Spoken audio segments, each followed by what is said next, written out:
Sakura Haruka is a high school student who lives life the way he wants to, but is shunned by his peers in school as a result. Early one morning, a woman is being hassled by a group of guys who have already peaked in life. She's got a carton full of eggs, so she's obviously got places to be, but these guys don't care and keep asking her to come have some fun with them. She refuses and tells the leader that she would smash her eggs into his face if it wouldn't be incredibly wasteful, but she has no time to waste on lowlives like him and his friends, so she will be leaving now. The leader doesn't know how to take no for an answer, so he forcefully grabs her hand, hurting her in the process, which is when Sakura intervenes. At first, he tries to be civil and handle the situation like a reasonable person, so he tells the leader of the boys to pack it up because it's too early in the morning to be doing dumb stuff like this. Unfortunately, logical reasoning doesn't work when your brain is the size of a walnut, so the leader tries to swing on Sakura, only to get his punch cleanly dodged. He then proceeds to get beaten up so bad that the cameraman had to cut away, but once he is back in frame, Sakura is standing over him, calling him and his friends weak. He's not scared of a fight, so if anyone has a problem with him, it should remember that his name is Sakura Haruka from Furin High.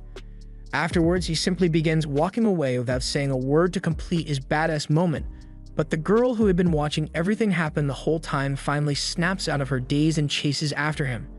She grabs a hold of his arm and thanks him for saving her, but Sakura is confused because no one has ever thanked him for anything before. His brain short-circuits, so he instantly goes into tsundere mode as he tells her that he didn't do it for her sake or anything. He just got pissed off by the way the guy was acting. The girl ignores his outburst and asks if he is hungry by any chance, which Sakura initially denies, but no one can turn down a good omelette, so he ends up at the girl's restaurant.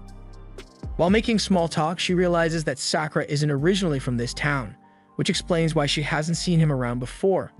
Recently, there have been a lot of gangs fighting in the area, so normal people tend to steer clear of the area. She introduces herself as Tachibana, but Sakura is still trying to figure out why this girl is being so friendly to him. Most people would be afraid of someone who they saw take on 5 guys easily, but she doesn't seem to care at all. She asks if he's not going to eat the food she made for him since he hasn't taken a bite yet, so Sakura immediately starts eating and he loves it. As he eats, Tachibana comments on how unique he looks since half his face is colored different, but she can tell that it's just the way he looks naturally. Her face gets a little too close, so Sakura freaks out and jumps back. After calming down a bit, Sakura says he's surprised that she doesn't find him weird since most people would call him gross for the way he looked. Tachibana doesn't find his appearance all that strange since she is used to seeing people with much worse fashion choices, but that aside, she asks if his appearance has anything to do with the reason he came here in the first place. Sakura tells her she's right since he came here because the way he looks doesn't matter when it comes to a fight. Furin is notorious for having the most brain-dead students but also the best fighters, so brawls take place every day to decide who's on top. Sakura isn't excluded from the Walnut Brain Society, so a school like this is the only place that he's got a shot at making a name for himself. Tachibana now understands Sakura's motivations, but that doesn't stop her from making fun of him for being so excited for school that he wore his uniform today when Furin doesn't open until tomorrow. Sakura denies it, but his embarrassment only tells Tachibana that she's right about him. While they were bickering, an old man named Yama had just finished his meal and is heading out. But just before he leaves, Sakura notices that he left his bag behind, so he gets his attention and hands it back to him. A little while later, Tachibana comes over and says Yama was thankful for Sakura's help, so he wanted her to give him some candy as a sign of gratitude. Sakura still isn't used to being thanked for anything, so he asks why the people here are being so nice to him. Normally, people would take one look at him and think he is a delinquent, so they'd be on guard. One time, he tried to return someone's wallet, but he got the cops called on him because the person accused him of stealing it. Tachibana tells Sakura that he made the right choice coming to Fujin, but as he is now, there is no way he's beating anyone, let alone becoming the top dog, and that all because of one thing. He may be strong, but he is alone, so he's gonna get his ass jumped. Hearing her say he's alone strikes a nerve with Sakura, so he angrily states that he is not weak, so there's no reason for him to rely on other people just to win a fight.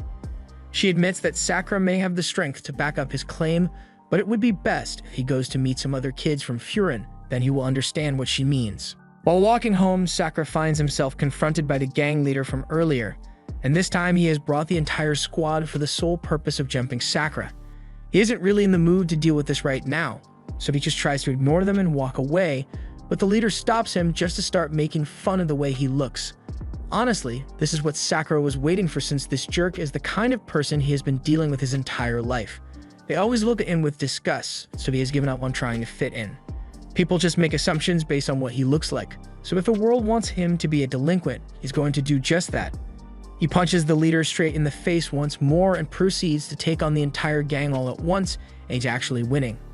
They keep coming after him, but even though some of them are armed with bats, he continues to avoid their attacks and single-handedly drop the average IQ score among the gang members with the brain damage he's inflicting.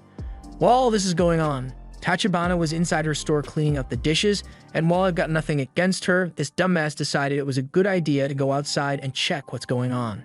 Well, she gets grabbed and held at knife point so they can use her as a hostage to get Sakura to let his guard down. However, as soon as Sakura sees Tachibana in danger, he pulls off some cool acrobatics and drops the guy before he ever had the chance to use his knife. One guy tries to sneak up behind Sakura, but he's not going to call for something as cheap as that and roundhouse kicks the guy's face into a wall. He continues beating them down, but having to protect Tachibana is really limiting the amount of damage he can do, and if this keeps up, he's going to get overrun. He doesn't even know why he bothered helping her in the first place, since he barely knows her. As he continues fighting, one of the guys he had knocked out before regains consciousness and grabs the knife that had been thrown to the floor, slashes Sakura's ankle. He then almost gets his head smashed in by a guy with a bat, but he manages to stay back at the last moment, although with his injured ankle, his mobility is going to be limited. He has no chance of evading the next attack, so he just braces himself for the inevitable beating he's going to get. However, before the bat can make him even dumber than he was before, he gets saved by a guy who was also wearing the same Furin uniform as him. The guy thanks Sakura for protecting Tachibana, and she looks happy to see him. He asked her not to tell their boss that she was in danger so he doesn't flip out, but now that he is here, he'll make sure the situation gets handled. He grabs the bat from the gang member and elbows High-Face so hard that he gets put down for a compulsory nap, after which he then turns to the rest of the people there as his friends arrive. These punks have made a mess of the town with their antics, so they are going to have to pay for it. The gang is understandably scared since they were already barely winning against one guy, but now they've got to deal with 4 more. There's no backing out at this point, so they all attack at once even though they know they got no chance at winning. All the Furin guys are just as tough as Sakura, so this fight is a one-sided beating. One guy tries to go after Sakura, and since his ankle is injured, he's not able to get out of the way in time. Luckily, Hiraji steps in and kicks the guy into a wall. He tells Sakura to stand back if he is hurt, since they won't be able to protect him if he gets himself caught in the middle, and Sakura just remains dumbfounded as people begin to cheer for the Furin guys to beat up the gang so they can get on with their days. This is nothing like what Sakura was expecting when he came here, and he never would have thought that the people here would be so supportive of Furin. Tachibana then explains to him that when she said gang make this place unsafe, that it only applies up until about 2 years ago. This was because of the students at Furin High who took the town's security upon themselves and put up a notice board at the entrance. Anyone dumb enough to cause trouble in their town will leave the town with more brain damage than they started with, because they are the town's shield, otherwise known as Windbreaker. That's why the townspeople love them so much now. It's true that they were a bunch of lowlives 2 years ago, but that was 2 years ago, and now they are loved by everyone here. Sakura can't help but feel jealous that despite fighting like that, these guys are still accepted by everyone here as though they are heroes when all he ever got was scorn. He is still in shock when the townspeople turn their attention to him and start thanking him for holding off the gang until everyone else arrived. Since his ankle is hurt, an old lady offers to give him some first aid, but all this kindness is too much for him to process, so he has another outburst. Tachibana understands why he is acting this way, so she takes over the first aid for him and says that she can tell that he is alone, but he didn't choose to be alone. Whatever circumstances may have caused it, he doesn't need to give up on the people here because they need him. He was still kind enough to return Yema's bag, and he even put himself at risk to save her. So if he is willing to look towards them, then they won't turn their backs on him. Sakura doesn't know how to respond, so instead he takes off running towards the crowd and proceeds to jump 10 feet into the air. He transitions into a drop kick aimed at the gang leader who is trying to sneak up on Hiraji, and while he's not sure how he feels about this whole playing hero thing, but if people will accept him the way he is, then he will fight to defend the town. The next day, Sakura arrives at the diner, but he's got a foul look on his face because he was coaxed into giving a piggyback ride to a granny. Since they've arrived, Sakura tells the granny to get off his back already, because he's not above slugging a grandma in the face, so Granny Sayo jumps off his back and Sakura realizes she tricked him more than he thought. She had told him her hips hurt so bad that she could barely walk at all, but all of a sudden she's able to move perfectly fine and doesn't even acknowledge it when Sakura tries to call her out on it, making him even more angry. However, despite the granny's jokes, she's still grateful to Sakura for helping her get to the diner this morning, so she thanks him. Sakura still isn't used to being thanked for things, so he starts blushing once again and wants to leave to save himself some embarrassment, but before he can go, Tachibana calls him back because she's got something special just for him. She offers him a full breakfast, free of charge, since his entrance ceremony to Furin is going to happen today, but now that she thinks about it, the ceremony doesn't start until 12, but Sakura is already dressed for it, and it's only 10 o'clock. This gives her perfect ammunition to start teasing Sakura some more for being excited about attending Furin, but he denies it and says he was just out for a walk today. Tachibana doesn't blame him for being excited, though, since she knows there are a lot of interesting people there for Sakura to meet, but moments later the front door swings wide open and Naraya walks in, or rather face plants into the room. After picking himself off the floor, he shows everyone his brand new Furin uniform, but Sakura points out that he forgot to take the tags off clothes. Naraya then proceeds to roll around on the ground in an attempt to get the tags off his back, and Sakura can't believe a guy as clumsy as him is going to be attending Furin as well. But Naraya takes offense to this and says he's never seen Sakura around, so he must be from out of town. Which is true, but it's not like it matters where he came from. Another thing Naraya scrutinizes is the way Sakura's hair and eyes look, but while Sakura was expecting him to call him disgusting or something, he actually just thinks his hair is turning white because of stress. Tachibana finds the whole thing funny, so she acts as the mediator and introduces both of them. She explains that Sakura just moved into town yesterday, but Mirai still has no idea who Sakura is supposed to be, so he takes a look in his top secret book of names, and according to it, Sakura is a complete nobody. Sakura was about ready to throw hands at this point, but Tachibana tells him that Mirai doesn't mean any harm, he just acts like that sometimes. Mirai goes on to warn Sakura that Furin is an ordinary school to be taken lightly. The students here stood up for the locals and drive away wicked troublemakers, so all the new students to the people look up to them. With that being said, it makes no sense to him why Sakura, who has no ties to this town whatsoever, would want to come to school here. Sakura answers that he's here to take the top spot at Furin Academy. He thinks it's cool that they are protecting the town, and he knows there are a bunch of strong guys there as well, so he would be satisfied if he knew he was the strongest among them.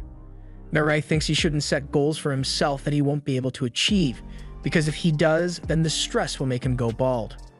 Sakura has had enough of Mirai's antics, so he tells him to get ready because they're about to throw hands. Naraya doesn't like the sound of that, so he makes an excuse about it being late, so he has to leave now. Later, as Sakura leaves, he is pondering what Tachibana had told him when his path gets blocked by a surprise tray of baked goods. The baker offers them to him for free, but Sakura is confused as to why he is getting such an offer for no reason. They say it's their way of giving back to the Furin kids since they are always so helpful, and they want Sakura to have the bread because he was single-handedly holding off the troublemakers the day before, so it's the least they could do. Sakura once again can't handle being thanked for anything, so he tries to decline by saying he's not hungry, but the bakers are insistent and give him the bread anyway so he can eat it for lunch today. And they weren't the only ones to offer Sakura free stuff. After all the thanks the townspeople gave him, it looks like Sakura just did a week worth of shopping. It still isn't clicking in Sakura's brain that some people are just nice when you help them out, so he thinks this town must really be messed up. But then again, maybe he was just assuming that they would never treat him like a member of the community. He thinks about it for a moment, but then he gets startled by a girl calling out to him from behind because she needs his help. In a dark alleyway, we see Naraya getting the shit kicked out of him by a group of hoodlums, and they say it's because Naraya interrupted them while they were trying to raise up that girl that we saw ask Sakura for help. The situation is pretty similar to what happened with Sakura the day before, but the only difference is that Naraya interfered knowing damn well that he can't handle a one-on-one, let alone a 1-5 fight. The leader of the guys calls Naraya pathetic for losing a fight so easily, but he's going to leave now since there's nothing more for him to gain by being here. But Naraya won't let him go for some reason and grabs into his shirt. The guy thinks this is just sad now since Naraya has no shot at taking him down. But if he keeps being annoying like this, he's going to have to take this fight seriously and beat Naraya to a pulp. Naraya refuses to give up and begins reciting the Furin School motto to purge all evil as if he thinks it will give him a power-up. But we all know power-ups only come from flashbacks if the bully is about to knock him out so he can't pester them anymore. However, before the hammer fist comes down on Naraya's head, he is saved by Sakura, who comes flying in with a kick to the face. Narei doesn't understand why Sakura would come here to save him despite them barely knowing each other. But Sakura isn't here because he wants to save him, he just really hates people who enjoy picking on the weak in large groups, so he's going to take care of them. Narei tries to warn him not to get involved since he can't possibly take on 5 guys at once, but moments later the 5 guys are all laid out on the ground and Sakura is still standing. Narei is amazed by the strength Sakura possesses and thanks him for saving him just now, but he apologizes because Sakura must be disappointed in him. Sakura has no real feelings on the matter, but he tells Narei to know what he is capable of handling before he gets himself into fights out of nowhere. Narei gives his backstory of how he used to get bullied a lot in middle school, but then one day he was saved by someone from Furin. Normally, he would only ever be afraid of someone like that, but in that moment, he thought the guy looked really cool. He wanted to be just like that guy, which is why he came to Furin, but he is still such a loser.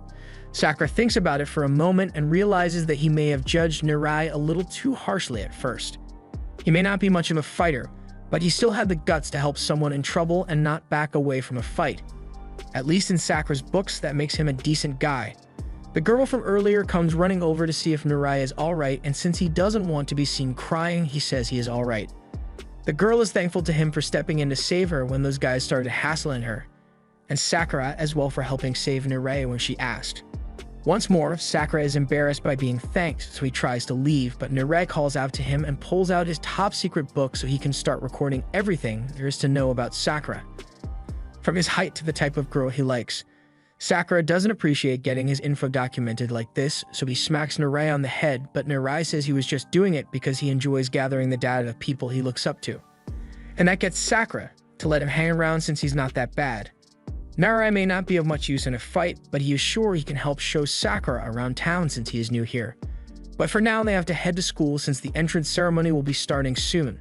After that, he and Narei finally arrive at the school, and Narei is pumped to check out the class rosters to see which class he'll be in. Luckily, he and Sakura are in the same class, as well as a bunch of other people he looks up to, but has never actually spoken to. Sakura tells him to stop geeking out over who's going to be in the same class as him because at the end of the day, it doesn't matter. But after Narei takes another look at the class rosters, he sees something that wipes the color off his face. As they walk up the stairs to class, Narei pleads with Sakura to try to be friendly with the people in class so he doesn't cause any problems, but there's no way he's going to pander to anyone for no reason. Narei just wants him to show everyone that he means no harm since he comes from out of town and may not be accepted right away. But Sakura is already warming up for a fight, exactly what Narei does not want him to do. One wrong move and the whole class may see him as an enemy of Furin, at which point the entire school will turn against him. But Sakura doesn't see a problem with that since he came here to get to the top of the school, so it wouldn't matter to him if everyone came at him at once. Upon entering the class, there's a whole spectrum of students, including the one in the back who's just doing pull-ups. Everyone starts staring daggers at Sakura, and he's liking the way things are going since the class looks like they mean actual business. He gets approached by one eye patch-wearing dude, and he seems to be pretty nice. This is Shuo, and he's inside Narei's top-secret book, so you know he's got to be cool. However, the eye patch is just for show though. But that's enough discussion about himself, so if he wants to hear about Sakura. Sakura was ready to start fighting immediately, but he is surprised when Sue just patting him on the back and telling him he did a good job defending the town yesterday. Seeing Sue being friendly with Sakura, all the others in class become interested in him and ask what he did.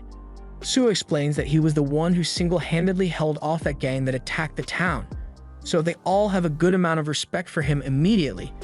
And Narei is glad because this means Sakura won't have a target on his back. However, when he's asked why he came here, Sakura answers honestly and says he came to get the top spot at the school, and after saying that, he now has the attention of all the heavy hitters in class. Most notably, Sugita, who chucks a desk out of nowhere and threatens to crush Sakura, but Sakura was already looking for a fight, so this works out well for him.